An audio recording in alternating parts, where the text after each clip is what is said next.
Hello students, good afternoon. Today I am going to teach you use of has to, had to, will have to and shall have to. Let us see. Rule. वर्तमान काल में वर्तमान काल में बाध्यता बाध्यता या मजबूरी मजबूरी प्रकट करने के लिए प्रकट करने के लिए हैज टू या हैव टू तथा भूतकाल में बाध्यता या मजबूरी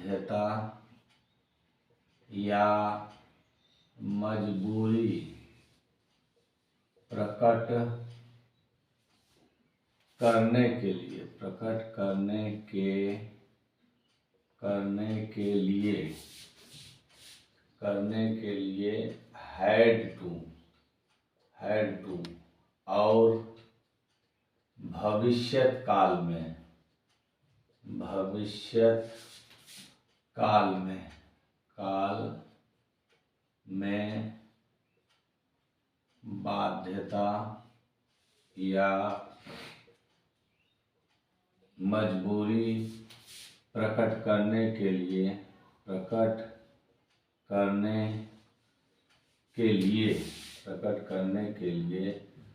will have to या shall have to का प्रयोग करते हैं। ठीक, अब आप यहाँ पे देखिए, हम लोग यहाँ देखते हैं हैज टू और हैव टू ये प्रेजेंट के लिए हो जाता है, और हैड टू ये पास्ट के लिए, और will have to shall have to future के लिए हो जाता है। रूल एक बार फिर से पढ़ लेते हैं।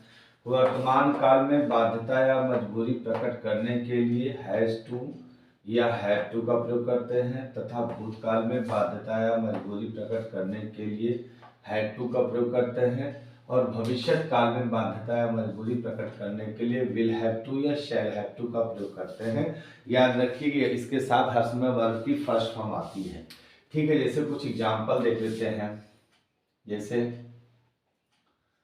मुझे बाजार जाना पड़ता है, मुझे बाजार जाना पड़ता है, ऐसे लिख लीजिए, या यही वाक्य आप ऐसे भी लिख सकते हैं, मुझे बाजार जाना है, मुझे बाजार जाना है।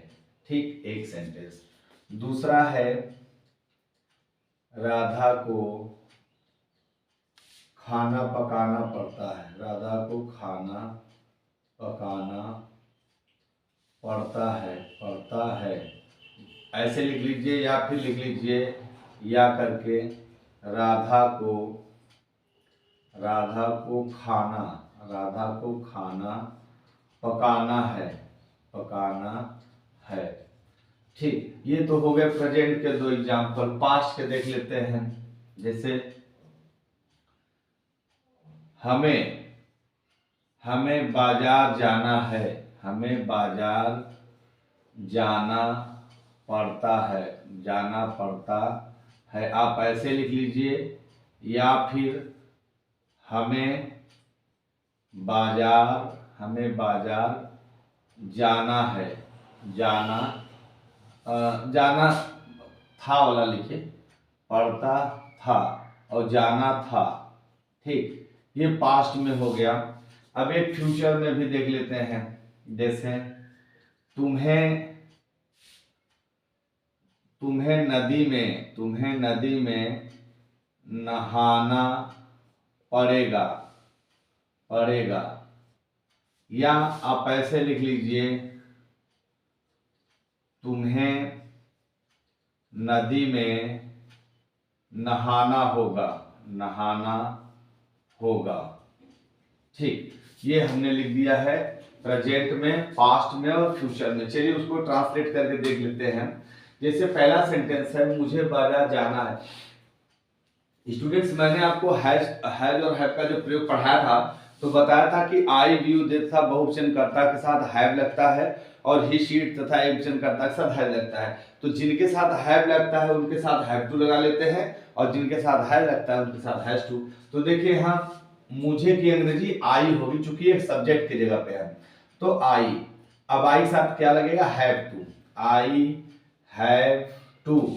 अब जाना की अंग्रेजी go, I have to go to market. I have to go to market.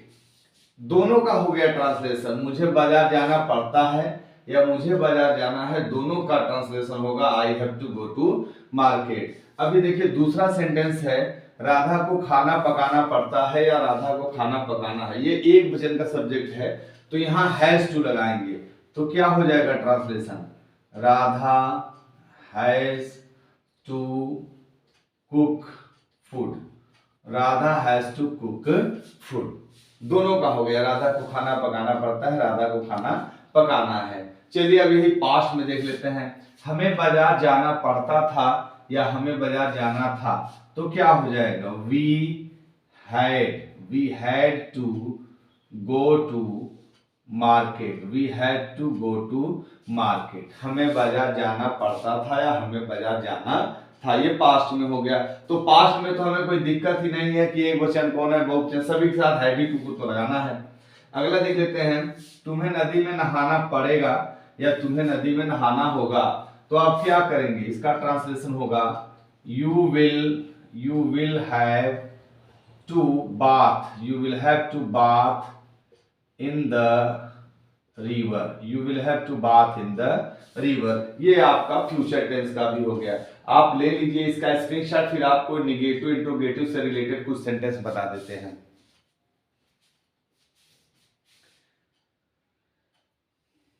चलिए अब निगेटिव इंट्रोगेटिव से रिलेटेड कुछ बता देते हैं। जैसे देखिए निगेटिव में क्या करेंगे कि जहां पर आप देखेंगे हैज और टू है तो हैज नॉट टू हो जाएगा, हैव नॉट टू हो जाएगा। निगेटिव के लिए सेंटेंस से डायरेक्ट देख लेते हैं, मुझे नहीं दौड़ना पड़ता है। मुझे नहीं दौड़ना पड़ता है। मुझे नहीं दौड़ना पड़ता है। ठीक, अभी निगेटिव हो गया। ये है तो दूसरा भी तरीका देखिए, जैसे है मुझे नहीं दौड़ना है। मुझे नहीं दौड़ना है। अब दोनों का मतलब आपको वही है। तो अब जब इसको ट्रांसलेट करेंगे, मुझे नहीं दौड़ना पड़ता है तो मुझे के लिए आई के साथ हैव टू आएगा। तो आई हैव और टू के बीच में नॉट लगा देंगे, I have not to. I have not to और दौड़ना की अंग्रेजी क्या होगी, run. I have not to run. मुझे नहीं दौड़ना पड़ता है। अब जैसे दूसरा सेंटेंस देखिए, राधा को नहीं जाना था। राधा को नहीं जाना था, ये पास्ट में हो गया। अब यहाँ इसका ट्रांसलेशन क्या हो जाएगा, हैड और टू के बीच में नॉट लगा देंगे तो हो जाएगा Radha had not to. Radha had not to गो।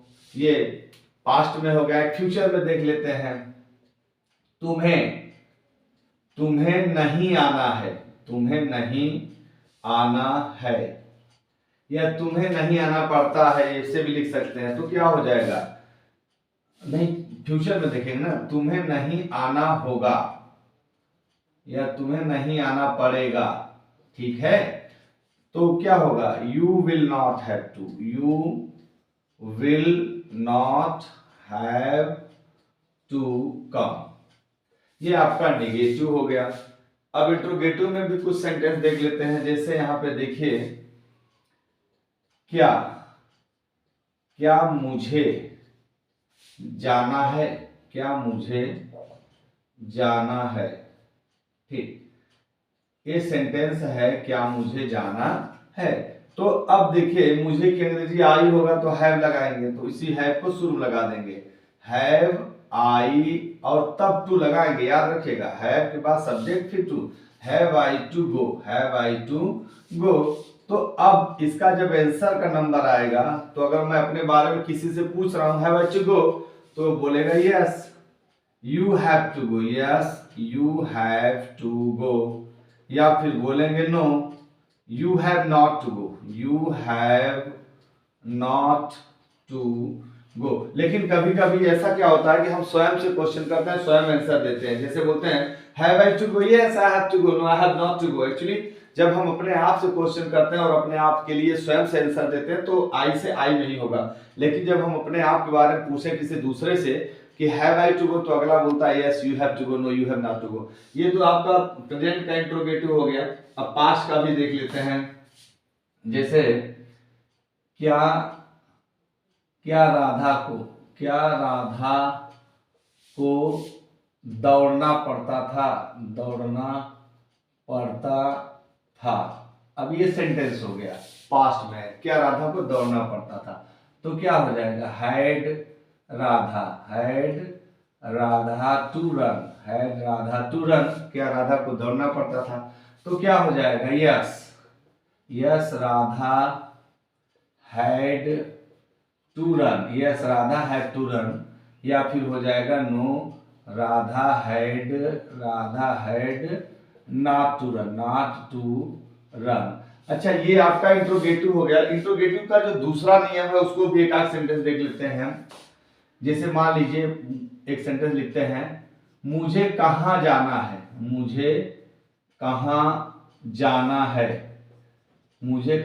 जैसे कोई क्वेश्चन आपसे किया मुझे कहाँ जाना है, तो क्या हो जाएगा वेयर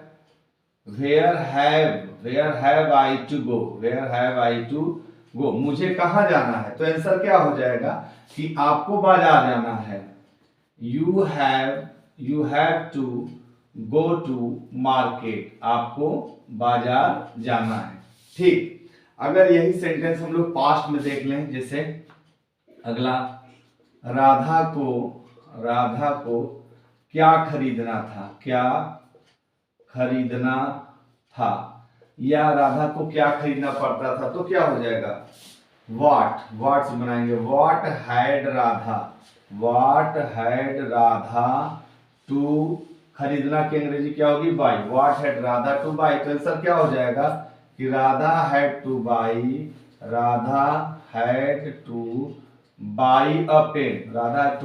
अ पेन, राधा को कलम खरीदना था। ये आपका प्रेजेंट पास्ट फ्यूचर तीनों से रिलेटेड आपका हो गया has to, have to, had to. Students एक और यूजीसी से रिलेटेड है, आप ले लीजिए स्क्रीनशॉट, तो उसको भी पढ़ा देते हैं। ठीक, चलिए देख लेते हैं। अगला यूज है मे हैव टू, जिसको हम बताना चाहते थे। ये देखिए मे हैव टू, ये भी बाध्यता या मजबूरी के लिए ही होता है, तो हमने सोचा इसी के साथ ही में आपको बता देते हैं मे हैव टू। जैसे सेंटेंस है, रूल देख लेते हैं, जब बाध्यता के लिए संभावना, जब बाध्यता के लिए संभावना व्यक्त हो, तो मे हैव टू का प्रयोग करते हैं, मे हैव टू का प्रयोग करते हैं। ठीक है, अब जैसे कुछ सेंटेंस देख लेते हैं कि मुझे बाजार जाना पड़ सकता है, मुझे बाजार जाना पड़ सकता है। ठीक है, अब देखिए यहाँ मजबूरी तो है, जाना है, बट क्या है, पढ़ सकता है, माने कि संभावना है, अभी फिक्स नहीं है कि जाना ही है, जाना पढ़ भी सकता है, जाना नहीं भी पढ़ सकता, तो वही चीज है बाध्यता के लिए संभावना। अब मुझे की अंग्रेजी क्या होगी I may have to go to market, I may have to go to market, मुझे बाजार जाना पड़ सकता है। अगला दूसरा सेंटेंस लिखिए, जैसे राधा को खाना पकाना पड़ सकता है, राधा को खाना पकाना पड़ सकता है। अब आप इसका ट्रांसलेशन करेंगे तो क्या हो जाएगा, राधा में हैव टू